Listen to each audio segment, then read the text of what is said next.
Good morning, everyone. So, in the previous lecture, we have completed the three properties.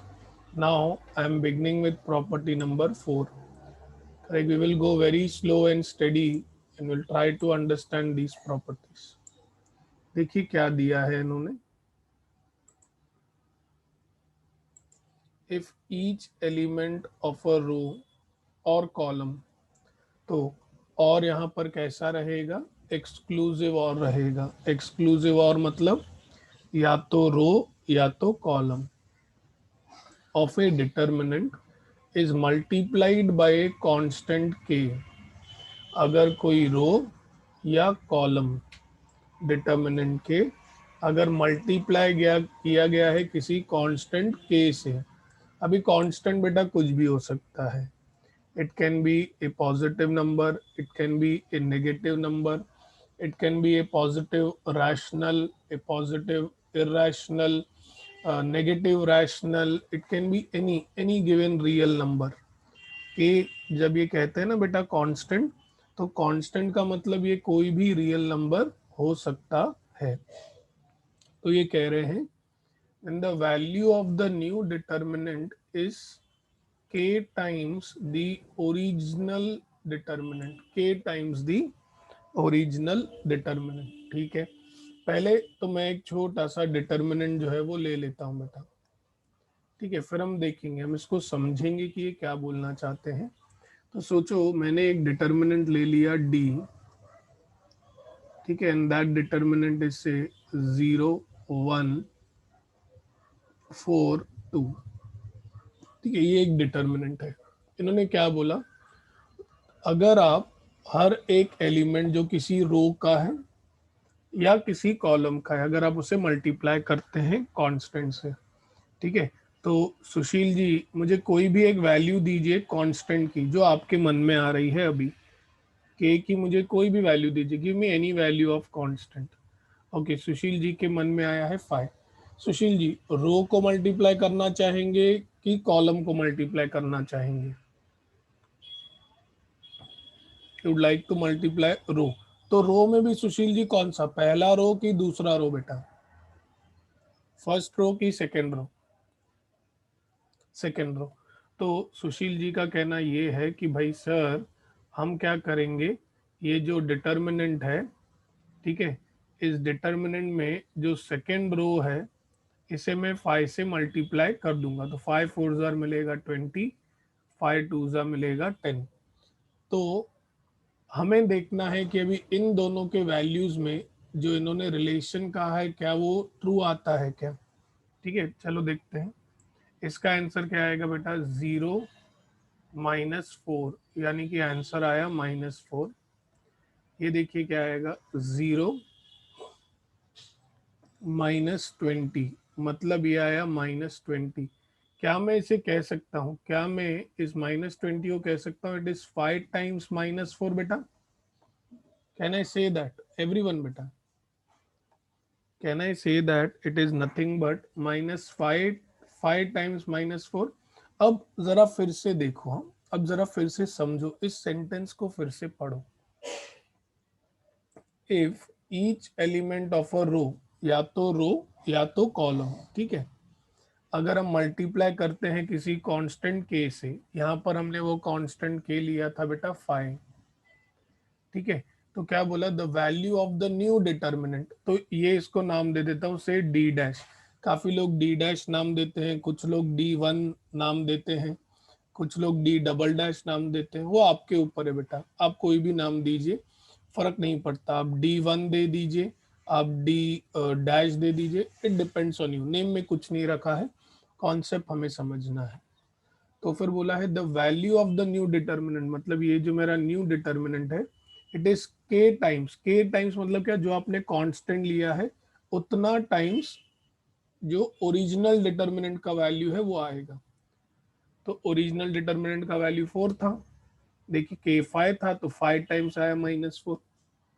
लेकिन अभी सुशील जी सोचेंगे sir ये तो हमने रो से करके देखा, सर अगर मुझे किसी कॉलम से मल्टीप्लाई करना होगा तो, क्योंकि सर प्रॉपर्टी में तो रो और कॉलम बोला है. मैं बोलूंगा बिल्कुल सही बात है बेटा, एक और डिटर्मिनेंट लेते हैं, से 1 2 4 6, ठीक है। अभी सुशील जी कोई भी कांस्टेंट का वैल्यू लीजिए, take any value of a constant बेटा। 4।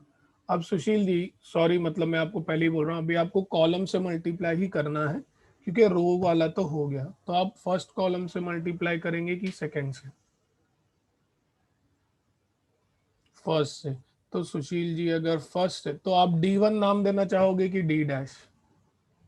क्या जो आप सभी लोगों को अच्छा लगे, you like to give D1 और D डैश? D1 तो याद रखिएगा वो सफिक्स में आएगा। तो जो नया मैट्रिक्स सॉरी नया डिटर्मिनेंट बनेगा, 4 से पहले कॉलम को मल्टीप्लाई किया तो ये हो जाएगा 4, ये हो जाएगा 16, ये रहेगा 2, ये होगा 6। अब दोनों की वैल्यू निकालते हैं बेटा। तो ये क्या हो जाएगी बेटा वैल्यू? 6 माइनस 8 बेटा, ठीक है। तो 6 माइनस 8 कितना आएगा बेटा? -2। ये देखो क्या आ रहा है, 24 minus 32। What will be 24 minus 32 बेटा? 8, करेक्ट। ये आ गया ना बेटा, -8 आएगा ना। अब ये देखो, क्या मैं कह सकता हूँ इट इज बेसिकली 4 इंटू -2 बेटा? कैन आई से दिस बेटा? 8 is nothing but what, 4 into -2, यानी कि k टाइम्स मुझे मेरे ओरिजिनल डिटर्मिनेंट का वैल्यू मिला। Everyone, everyone did you understand this बेटा? तो मैं क्या कहूँगा कि भाई जो नया डिटर्मिनेंट है, जो नया डिटर्मिनेंट है, it is k times the original determinant, ठीक है। Anybody having any doubts in this property? Anybody having any doubts in the property बेटा? एक और चीज़ है, जब आप बड़े हो जाएंगे अभी से 3-4 महीने बाद, when you will get grown up no, जब आप 12th में पहुंचेंगे, तो इसको पता है लिखते कैसे? मतलब मैं लिखने का तरीका बताता हूँ आपको, ठीक है।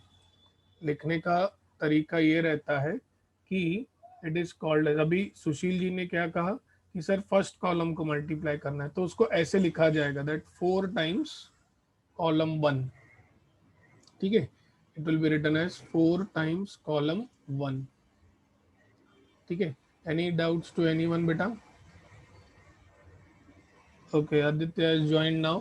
तो मतलब बेटा लेट तुम ज्वाइन करो और मैं री एक्सप्लेन करूं, ऐसे आदित्य? हाँ, ऐसे कोई करता है क्या यार? चलो कोई नहीं। चलो आदित्य जी चाहते हैं कि एक बार फिर से एक्सप्लेन करें, तो आदित्य जी से ही सवाल पूछेंगे। आदित्य जी, ये है आपके सामने एक determinant, I am taking any determinant से 4 4 2 3, ठीक है। अभी प्रॉपर्टी ये कहती है कि ये जो अभी आपने डिटर्मिनेंट लिया है, इस डिटर्मिनेंट में आप किसी भी रो को कांस्टेंट से मल्टीप्लाई करो, जहाँ पर constant can be any real number, ठीक है। तो अगर आप रो से मल्टीप्लाई कर सकते हैं या तो आप कॉलम से मल्टीप्लाई कर सकते हैं किसी भी कांस्टेंट को। तो आदित्य पहले आप कोई भी मुझे कांस्टेंट की वैल्यू बता दो जो आपको चाहिए। Take any value of a constant बेटा, जो आपके मन में है बताइए। 2। अब ये आपके आप हाथ में है कि आपको रो से मल्टीप्लाई करना है कि कॉलम से मल्टीप्लाई करना है। You have to decide whether it's going to be row और कॉलम। रो, तो रो में भी बेटा दो रोज हैं आपके पास, तो फर्स्ट रो को मल्टीप्लाई करना चाहोगे कि सेकेंड रो को? फर्स्ट को।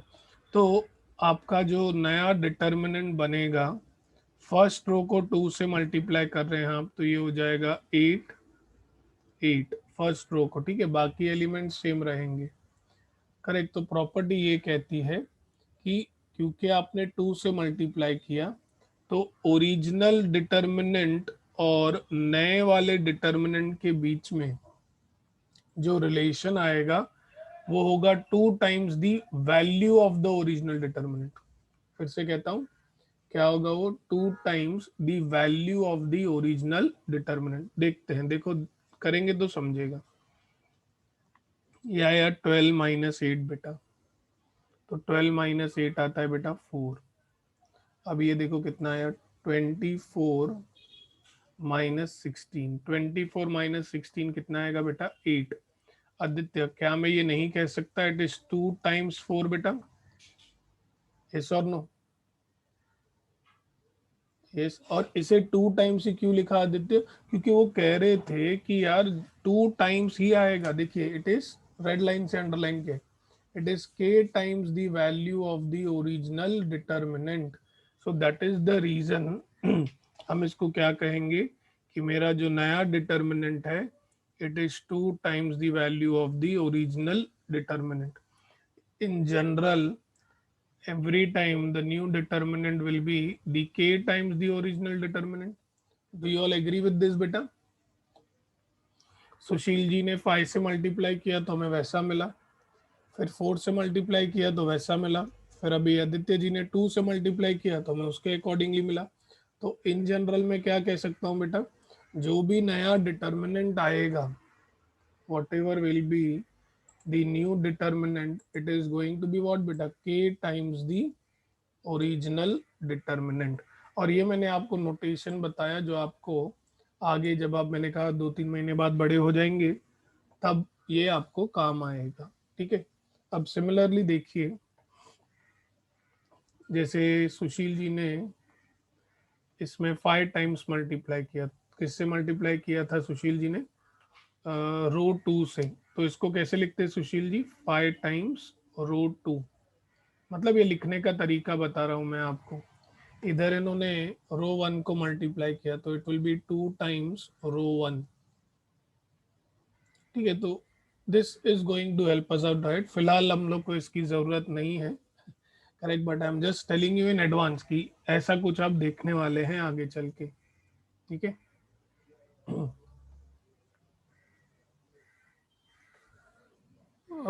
I will look into it, Sushil. Okay, I will surely try to go ahead. Okay, let us continue.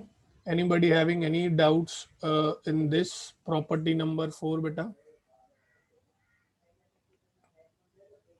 Okay, I would request Ekta to know, please take the screenshot because it is going to help you out in understanding.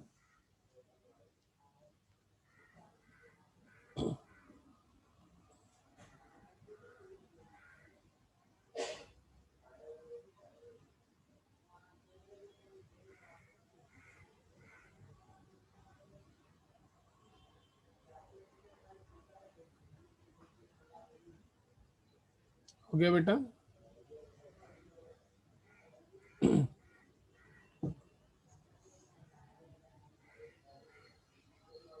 Okay. So now property number 5. Very very important. ये उन्होंने same चीज 3x3 determinant का आपको example भी दिया है। Property number 5 बेटा।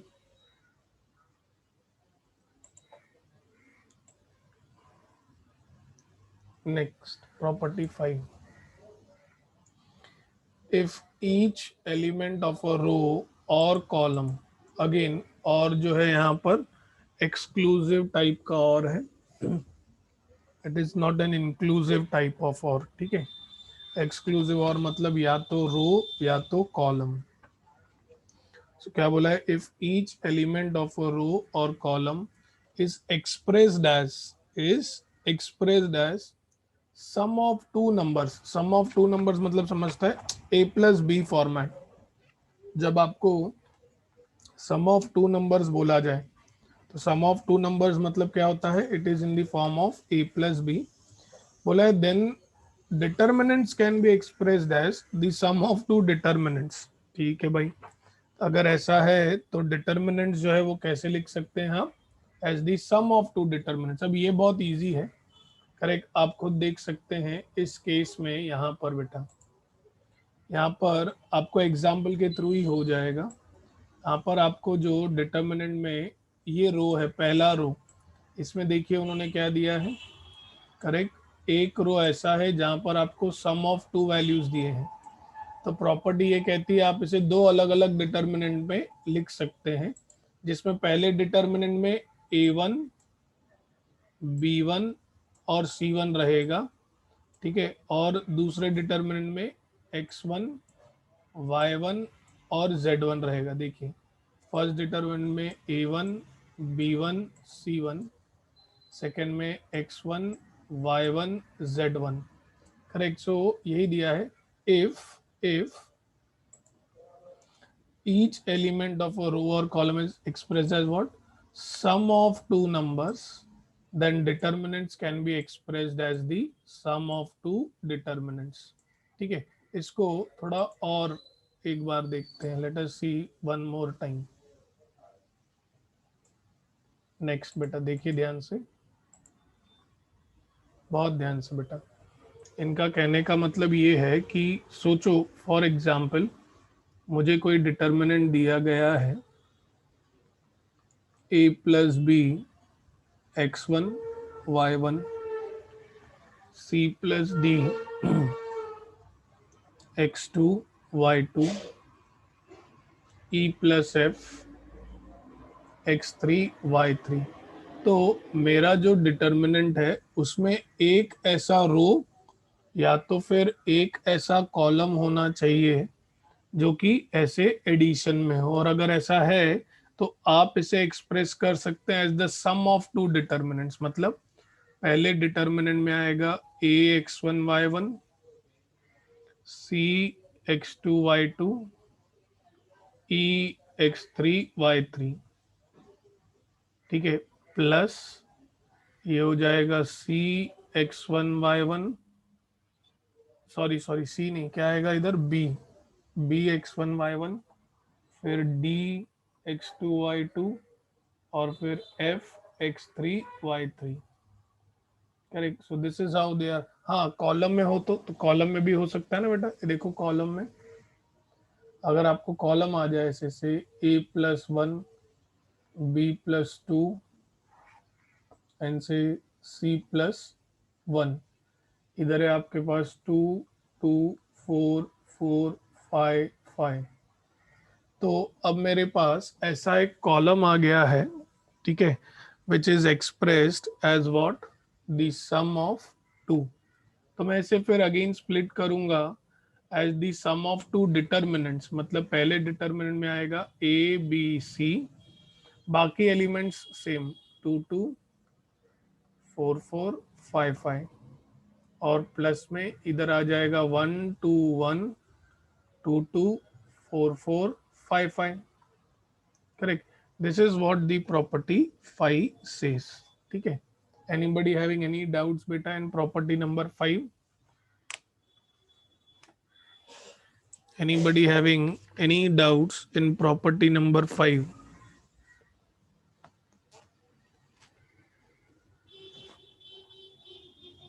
Property 5 is very easy. So that's the okay. Property number 6 is very, very, very important, beta. The most important property. The most important property, beta.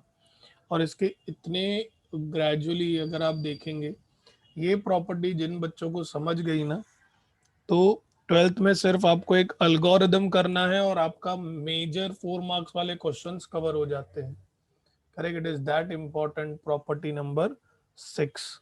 7 जो है वो इतनी ज़्यादा इम्पोर्टेंट नहीं है मेरे हिसाब से, क्यों कि जैसे आपने कहा कि आपको प्रैक्टिकल जो है वो नहीं है, क्योंकि प्रॉपर्टी 7 जो होती है ना वो ट्राइंगल की प्रॉपर्टी होती है और वो उधर ही इम्प्लीमेंट होती है। बट जैसा कि मैंने कहा हम लोग वो सब चीज़ें कवर करेंगे just to be on a safer side. Very important property number 6, correct. Very very important बेटा, बहुत सारे बिट्स भी दिए हैं इस प्रॉपर्टी में बेटा, तो चारों बिट्स हम समझेंगे बहुत ध्यान से और बहुत आराम से जाएंगे इसमें, तो बहुत ज़्यादा स्लो जाऊंगा मैं इसमें बेटा। हर एक बिट हमारे लिए इम्पोर्टेंट है, और जब तक आपको नहीं समझे आप हाँ नहीं बोलिएगा, ये रिक्वेस्ट है आपको बेटा, ठीक है। बोला है if a constant multiply of all elements of any row or column is added to the corresponding element of any other row or column, then the value of the new determinant so obtained is same as that of the original determinant. ऐसा भयानक सा property दिया है, पहली बार में तो आप सोच में पढ़ देंगे अरे भाई ये दिया क्या है, यही नहीं समझा, तो इसको तोड़ तोड़ के पढ़ते हैं। करेक्ट, इन्होंने वही चीजें यहाँ पर तोड़ तोड़ कर दी हैं। जैसे कि पहला वाला जो आपको इन्होंने दिया है, आप देख सकते हैं आर आई और फिर ऐसे डबल इम्प्लीकेशन का साइन आर जे, एक एक करके स्प्लिट कर करके पढ़ते हैं इसे, ठीक है। तो examples, I'm going to take lot of examples and I will request Ekta that once I've taken the examples you take the screenshot। ये एग्जाम्पल्स मैं किस पर ले रहा हूँ, पहले बिट पे जहाँ पर बोला है आर आई, ये जो सिंबल है ना बेटा, इसका मतलब होता है इंटरचेंज। इसका मीनिंग क्या होता है बेटा, ये डबल एप्लीकेशन है ना, डबल इम्प्लीकेशन बोलते हैं, इसका मीनिंग क्या है बेटा, इंटरचेंज बेटा। और अगर और ज़्यादा स्पेसिफिक होना है ना, तो आप बोल सकते हैं sir it can be called as row interchange. Interchange मतलब दो रोप उसका आपस में बदली करना, दो रोज आपस में बदल जाना बेटा। और मैं जो एग्जांपल्स दे रहा हूँ ये आपको टेक्स्ट बुक में भी नहीं है, टेक्स्ट बुक में डायरेक्ट लेंदी एग्जांपल्स दिए हैं, ठीक है। प्लीज बहुत ध्यान से। तो इंटरचेंज मतलब से फॉर एग्जांपल मैं एक मैट्रिक्स ले लेता हूँ बेटा, से 1 2 3 A B C X Y Z. क्या कोई मुझे बता सकता है इसमें रोज कितने हैं बेटा, how many rows you have in this, how many rows you can see, 3 rows. तो एक एक करके पूछते हैं। से पूजा, पूजा जी बताइए, ये है आपका रो 1, ये है आपका रो 2 और ये है आपका रो 3 बेटा। आपको अलाउड है आर आई और आर जे का मतलब आप कोई भी दो रोज को आपस में बदल सकते हैं। करेक्ट, आपस में बदल सकते हैं मतलब आपको चाहिए तो आप रो 1 की जगह पर रो 2 लिख सकते हैं, या रो 1 की जगह पर रो 3, या रो 2 की जगह पे रो 1, रो 3 की जगह पे row 1। So you have all the options. तो आप क्या करना चाहेंगे, you have all the liberty, you can interchange any two rows. मुझे सिर्फ बताइए कौन से दो रो को आपको इंटरचेंज करना है, आगे पीछे करना है। Any two, R1 and R3। तो आप इसको लिखेंगे कैसे बेटा, देखो ऐसे आप बोलेंगे R1 इंटरचेंज टू R3 बेटा। अब देखो होगा क्या, R1 और R3 आपस में इंटरचेंज होने वाले हैं, मतलब R2 तो वैसे ही रहेगा। इंटरचेंज का मतलब जिधर रो 1 था ना, जिधर रो 1 था बेटा उधर आ जाएगा रो 3 एक्स वाई जेड, और जिधर रो 3 था उधर आ जाएगा रो 1। ठीक है, तो ये हुआ जो पूजा ने कहा फॉर एग्जाम्पल। नेक्स्ट से for example Sushil, Sushil again you have all the liberty, आप कोई भी दो रोज आपस में बदल सकते हैं। Any two rows which you would like to interchange.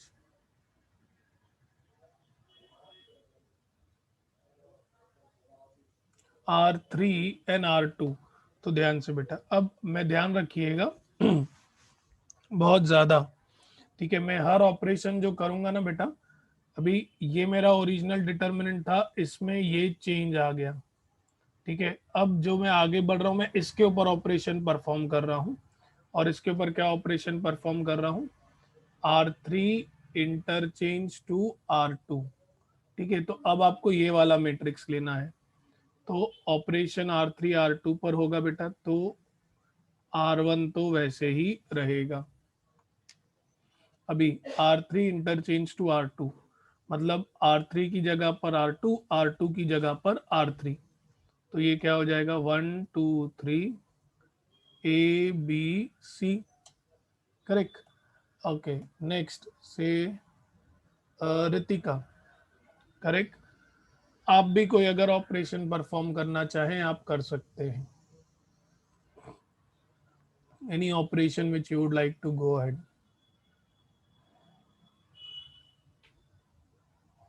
Ritika Bairani, sister of Seema Bairani. R1 and R3 वो तो हो चुका है बेटा ऑलरेडी। रितिका R1 R3 हो चुका है ना, कोई दूसरा ऑपरेशन दो। सीमा की बहन हो, हाँ ऐसा अच्छा ऑपरेशन दो। R1 R2 चलो ठीक है। So now I am going to perform the operation से R1 interchange to R2।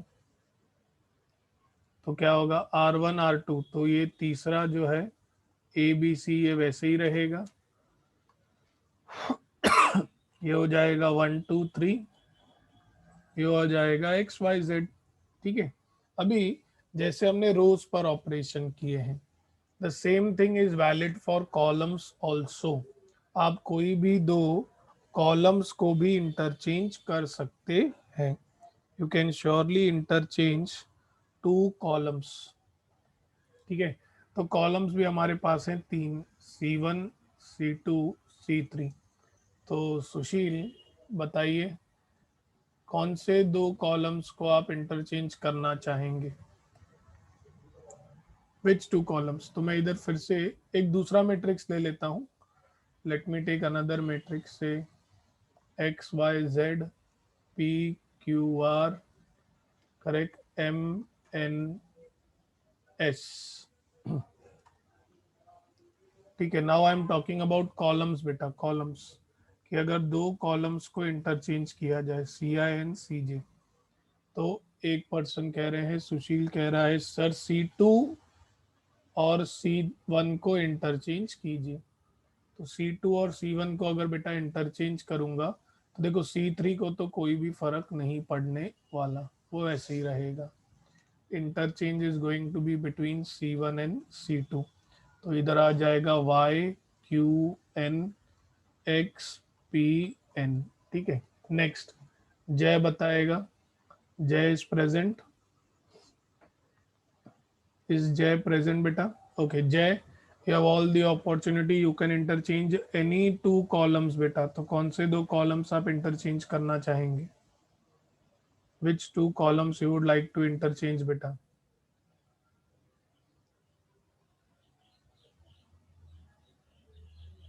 Okay C1 and C3, एक मिनट, हाँ कनक एक मिनट रुकना बेटा।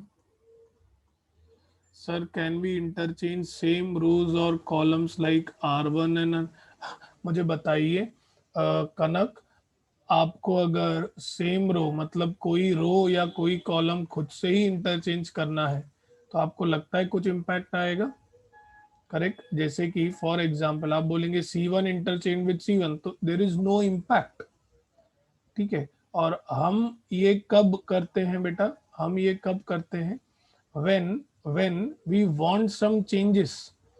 जैसे आप कह रहे हैं ना कि सर अगर हमें इंटरचेंज नहीं करना है तो क्या हम उसको उसी से बदलें, तो बेटा डेफिनेशन का मीनिंग ही जस्टिफाई नहीं हुआ ना। अगर आपको चेंज करना ही नहीं है तो आप उसको वैसे ही रखिए ना, एक चीज को उसी के साथ चेंज करके कैसे आप नो मतलब जस्टिफाई कर सकते हैं इस प्रॉपर्टी को। The property won't be justified. ये आपको प्रॉपर्टी बेटा तभी ही अप्लाई करनी है जब आपको इंटरचेंज करना है। अगर इंटरचेंज नहीं करना है तो आप प्रॉपर्टी अप्लाई नहीं कीजिए। समझा कनक बेटा।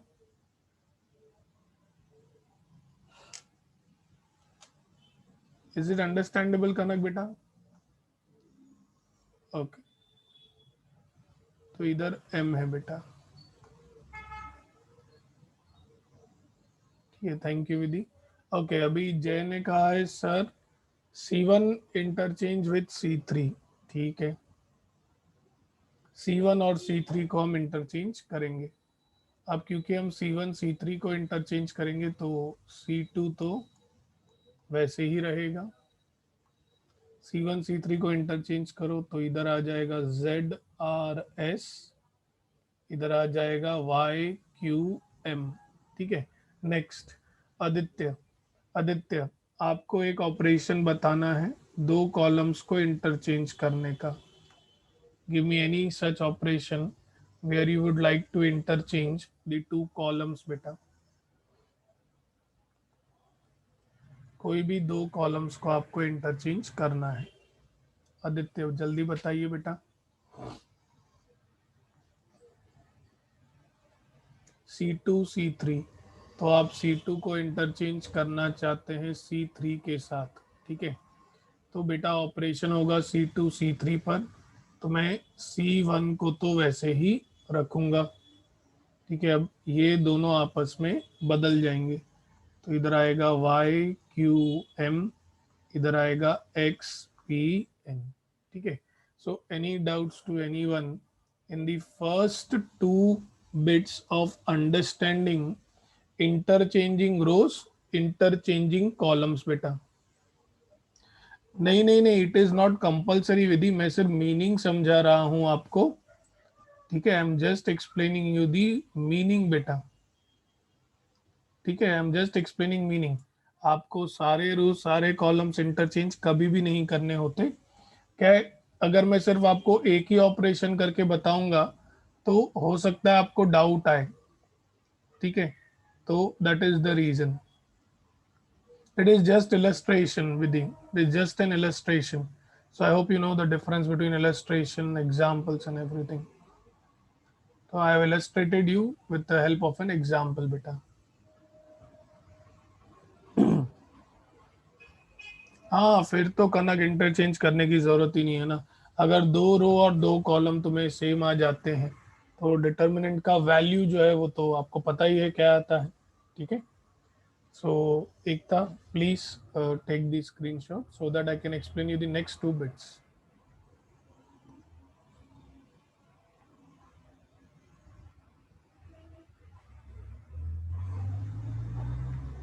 मैंने रिकर्सिव ऑपरेशंस इसलिए किए हैं ताकि आपको इंटरचेंज का मीनिंग समझे बस।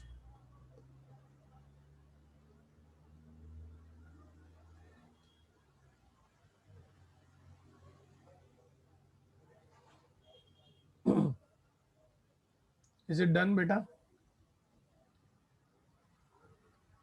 ओके, चलो।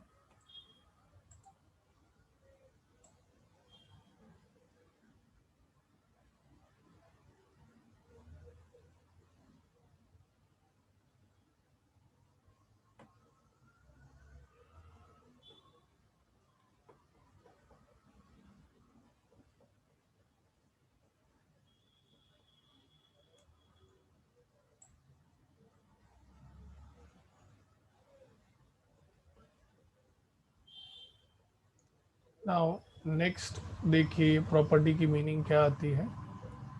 हर एक सिंबल्स बहुत ही अच्छे से दिए गए हैं आपको।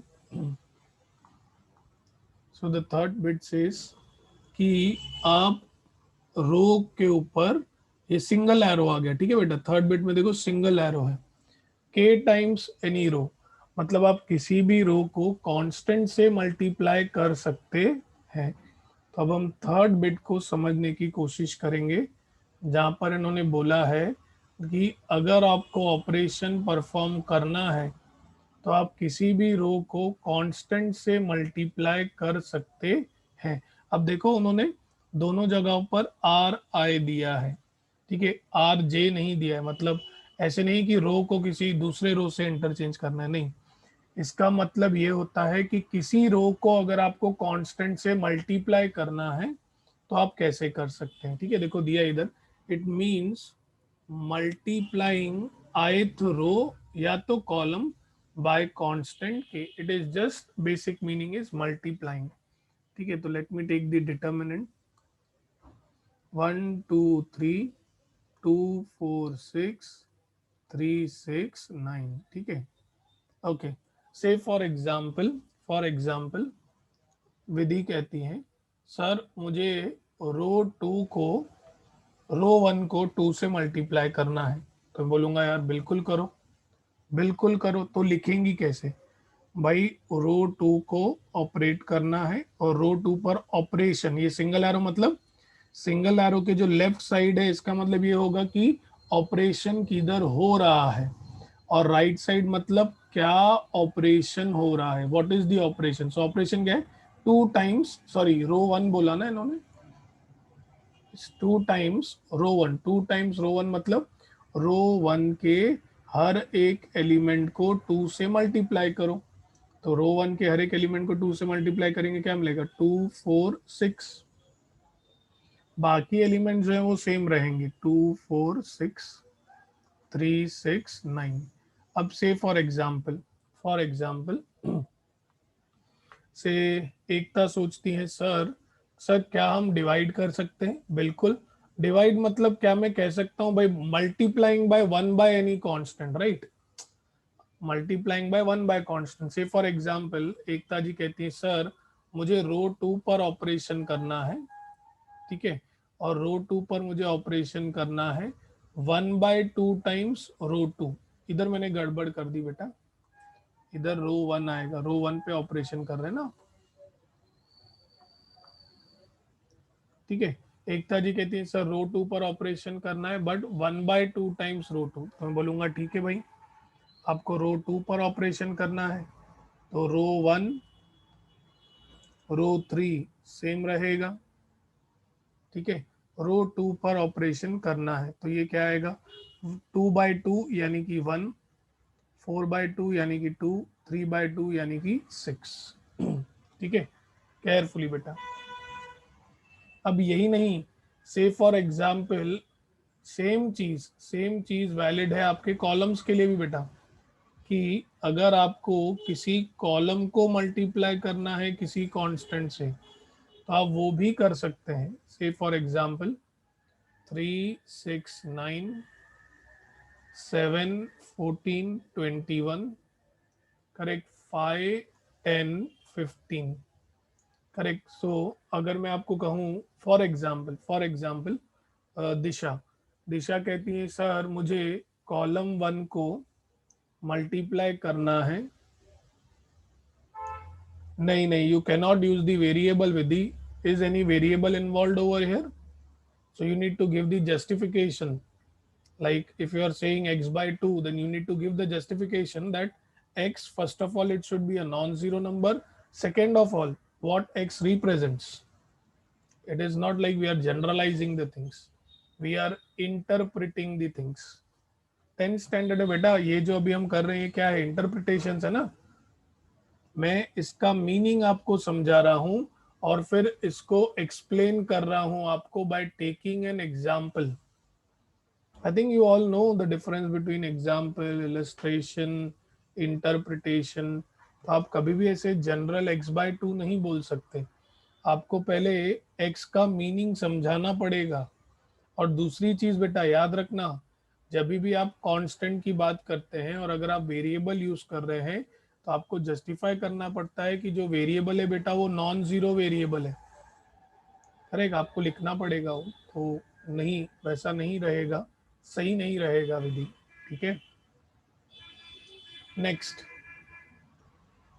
नेक्स्ट बेटा, अगर मुझे कॉलम वन को मल्टीप्लाई करना है से 2 से, तो I can say C1 2 times column one. अब ऑपरेशन होगा कॉलम वन पे, 6 14 10 9 21 15। अब ऑपरेशन जो होगा बेटा वो कॉलम पर होगा, तो 2 से, तो 3 2 आर 6, ये आ जाएगा 14, ये आ जाएगा 10, ठीक है। अभी ध्यान से है बेटा, बहुत ध्यान से, मैं आपको पहली वाली प्रॉपर्टी जो है एक प्रॉपर्टी याद दिलाता हूं, करेक्ट, अगर आपको याद होगा तो, अगर कोई भी दो रो या कॉलम इक्वल आ जाए तो बताइए इस डिटर्मिनेंट की वैल्यू क्या हो जाएगी बेटा। अगर आपको याद होगा प्रॉपर्टी नंबर 3 हमने सीखा था, इफ एनी टू रोज और columns of a determinant are identical, correct, then the value of the determinants becomes what बेटा, जीरो। हमने सीखा है right, property three, any two rows और columns of a determinant are identical, then the value of the determinant is 0, then the value of the determinant is 0। तो इसका मैं इधर ही कह सकता हूँ वैल्यू क्या होगा 0। ऐसे ही मुझे वो प्रॉपर्टी जो है याद दिलानी थी, इसीलिए मैंने याद दिलाई। ठीक है, और पहले सेकंड प्रॉपर्टी क्या देखी थी, अगर कोई भी दो रोज आप इंटरचेंज करते हैं तो value of the determinant changes in sign only. याद आ रहा है सेकंड प्रॉपर्टी। फिर पहली क्या थी, आई थिंक अनचेंज्ड रहता है फर्स्ट प्रॉपर्टी और something, the value of the determinant remains unchanged if you rows and columns are interchanged. ठीक है, सो थर्ड बिट हो चुका है आपका। थर्ड बिट में किसी को कोई डाउट कि अगर रोज से मल्टीप्लाई करना है तो क्या, और अगर कॉलम से मल्टीप्लाई करना है तो क्या? Any doubts to anyone in this third bit, or I can say the understanding of third bit beta? I would request Ekta to do the needful.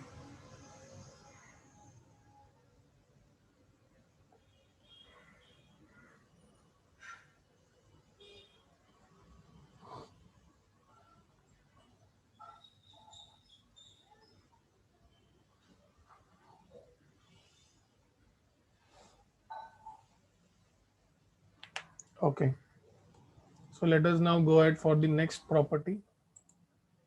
Oh, sorry, not property, rather next point। फिर जैसे ही ये चारों points हो जाएंगे फिर आपको आपका original statement जो है वो समझेगा।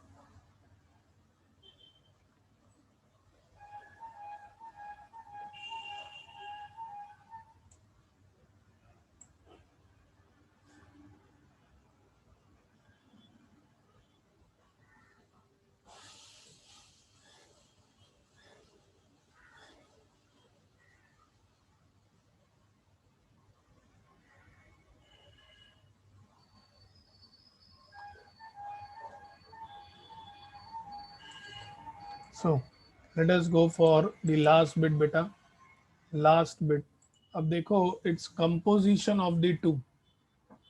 करेक्ट, देखो इसे इधर देखिए तो इसका मतलब मैं किसी भी रो को कांस्टेंट से मल्टीप्लाई कर सकता हूँ और उसे मैं किसी दूसरे रो में ऐड भी कर सकता हूँ।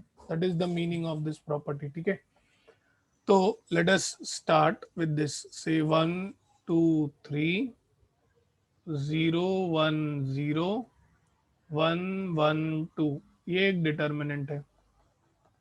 तो मैं थोड़ा और इसको ना थोड़ा ब्रेक कर रहा हूँ।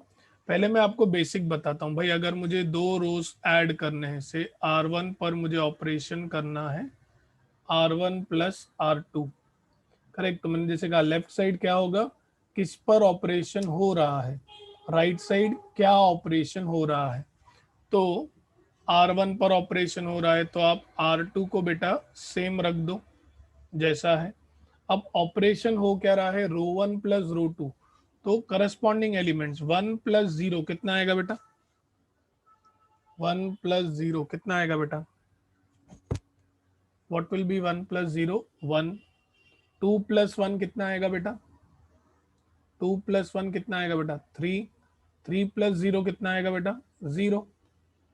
ठीक है, सिमिलरली बेटा अब ध्यान से बेटा ध्यान से, अब मैं क्या कह रहा हूं, करेक्ट, इसी चीज को अगर आपको ऐसे दिया जाए तो 1 2 3 0 1 0 1 1 2। अब अगर मैं आपको ऐसे बोलता हूँ भाई कॉलम 2 पर ऑपरेशन होगा और ऑपरेशन होगा C1 प्लस C3, तो कैसे करेंगे आप, कैसे होगा ये बेटा, C2 पर ऑपरेशन होगा राइट, तो C1 तो वैसे ही रखूंगा मैं और C3 को भी मैं वैसे ही रखूंगा। C2 पर क्या ऑपरेशन हो रहा है, C1 प्लस C3। ठीक है, तो 1 प्लस 3 कितना आएगा बेटा, C1 प्लस C3 बेटा, C1 ये है C3 ये है, C1 प्लस C3 कितना आएगा 4। ठीक है, फिर 0 प्लस 0 कितना आ जाएगा बेटा 0। 1 प्लस 2 बेटा कितना आ जाएगा 3। तो ये हमने सिर्फ ऐड किया, लेकिन हमारा बिट क्या बोलता है कि सिर्फ ऐड नहीं करना है, किसी के साथ मल्टीप्लाई करो और ऐड भी करो। तो अब ध्यान से, हाँ बेटा बहुत ध्यान से, करेक्ट, मैं ये हो गया से फर्स्ट बिट, ये से सेकंड बिट, नेक्स्ट थर्ड। अब मैं एक एग्जांपल लेता हूँ, 1 1 1 2 2 2 3 8 9। ठीक है, अब ध्यान से मैं ये कहता हूं कि अब आप ऑपरेशन करो फॉर एग्जाम्पल से रो 2 पर, और वो ऐसा होना चाहिए 2 टाइम्स रो 1 प्लस रो 3। मतलब देखो मैंने दो ऑपरेशन एक साथ किए, मैं क्या कह रहा हूँ, रो 1 को 2 से मल्टीप्लाई करो और जो आंसर आता है उसको रो 3 में ऐड कर दो। ठीक है, तो मैंने पहले भी कहा आपको क्या याद रखना है, ऑपरेशन किस पर होने वाला है बेटा, रो 2 पर होने वाला है। तो पहले तो आप रो 1 को सेम लिख दो, रो 3 को सेम लिख दो। अब ऑपरेशन होने क्या वाला है, 2 टाइम्स रो 1 है बेटा, 2 टाइम्स रो 1, तो 2 टाइम्स रो 1 प्लस रो 3। मैं इधर एक एक करके दिखाता हूं आपको, ठीक है। तो 2 टाइम्स पहला एलिमेंट है 1, 2 इंटू 1 प्लस रो 3 प्लस 3 कितना आएगा बेटा, 2 इंटू 1 प्लस 3 कितना आएगा बेटा, 5। फिर से बेटा हर एक एलिमेंट के लिए करना है हमें, फिर से ये आएगा 2 इंटू 1, तो इधर 1 है बेटा, प्लस रो थ्री में करस्पॉन्डिंग क्या है 8, तो ये कितना आ जाएगा बेटा, ये आ जाएगा बेटा 10। फिर तीसरा 2 इंटू, फिर से क्या है एलिमेंट 1 प्लस करस्पॉन्डिंग एलिमेंट है 9, correct, so it is going to be what बेटा 11। करेक्ट, सभी को ये बिट समझा बेटा, everybody, everyone understood, any doubts to anyone बेटा, एनीबडी हैविंग एनी डाउट्स। आप ऐसे रफली कर सकते हैं, यू के साइड में रफली आप सॉल्व कर सकते हैं, कोई दिक्कत नहीं आएगी आपको। अभी सेम चीज बेटा, सेम चीज बेटा, सेम चीज कॉलम के लिए भी वैलिड है बेटा, same thing is valid for column. से 2 2 2 4 5 6 7 5 5। ठीक है, अभी मैं किससे पूछता हूँ, चलो एकता से पूछते हैं। एकता, C3 पर ऑपरेशन करना है, आप बताइए किस, कोई भी कांस्टेंट किसी भी कॉलम को मल्टीप्लाई करना है, तो any constant multiplied with any column, बताइए।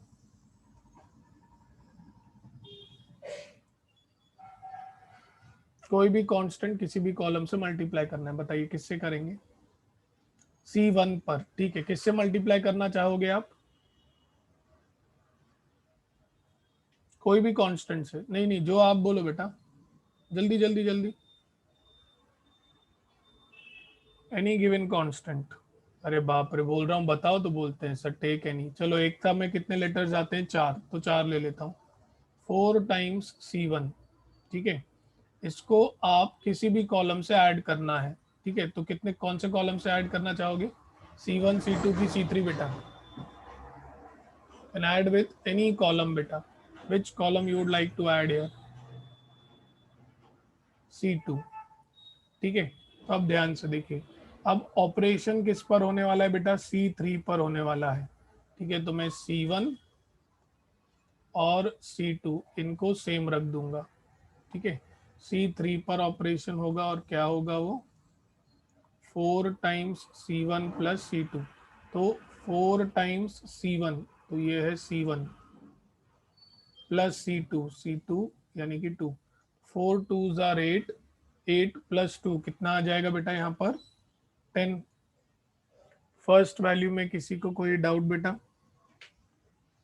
First value, anybody having any doubts बेटा, करेक्ट। सेकेंड वैल्यू बेटा, अभी सेकेंड वैल्यू फिर से 4 इंटू C1, तो ये आ जाएगा 4 इंटू 4 प्लस C2 बेटा, C2 क्या है 6, तो ये कितना आएगा, 4 4 जार 16, 16 प्लस 6 बेटा कितना आएगा, 16 प्लस 6 बेटा 22। सेम चीज थर्ड के लिए, 4 इंटू C1 बेटा यानी कि 5 प्लस C2 यानी कि 7, 5 4 जार 20, 20 प्लस 7 27। ठीक है, so that is what your this last bit conveys. अब आप इसको पढ़ो, अब प्रॉपर्टी 6 पढ़ सकते हैं। If a constant multiply of all elements of any row or column, correct. देखिए इसे, ये एक कांस्टेंट है जो कि मल्टीप्लाई किया गया है किसी भी रो या तो फिर किसी भी कॉलम से, ठीक है। Is added to the corresponding elements of any other row और कॉलम, इसको हमने ऐड किया है करस्पॉन्डिंग रो या तो करस्पॉन्डिंग कॉलम से। फिर बोला है then the value of the new determinant so obtained is same as that of the original determinant, यानी कि वैल्यू जो है उसमें चेंज नहीं आएगा, ठीक है। That is your property number 6। तो हमने 6 प्रॉपर्टी सीखी। पहली प्रॉपर्टी में क्या सीखा कि अगर आप रो और कॉलम को इंटरचेंज करते हो तो वैल्यू में चेंज नहीं आएगा। फिर सेकेंड प्रॉपर्टी में सीखा कि अगर कोई भी दो रोज को या कोई भी दो कॉलम्स को इंटरचेंज करते हो तो सिर्फ वैल्यू में साइन का चेंज आएगा। थर्ड देखा कोई भी दो रो या कॉलम सेम आए तो डिटर्मिनेंट जीरो। फोर्थ प्रॉपर्टी देखी कि आप कोई भी कॉलम को या रो को कांस्टेंट से अगर मल्टीप्लाई करते हैं तो आंसर जो आएगा that constant times the original determinant. Fifth property हमने देखी कि अगर आपके पास कोई रो है या कॉलम है जहाँ पर एडिशन है दो एलिमेंट्स का तो आप उसे स्प्लिट कर कर डिटर्मिनेंट दो अलग अलग बना सकते हैं। और ये रही आपकी प्रॉपर्टी नंबर 6, ठीक है। 6 properties. Ekta ji please take the screenshot.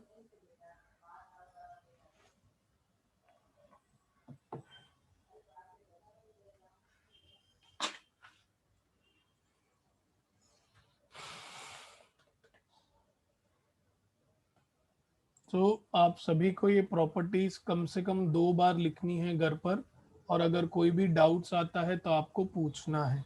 अगले लेक्चर में हम एक्सरसाइज स्टार्ट करेंगे। एक्सरसाइज बहुत ही छोटी है, 7 सम्स हैं, but will go very slow and study so that we can understand the things in a more better way, ठीक है। So we will stop here. See you all in the next lecture बेटा। Thank you.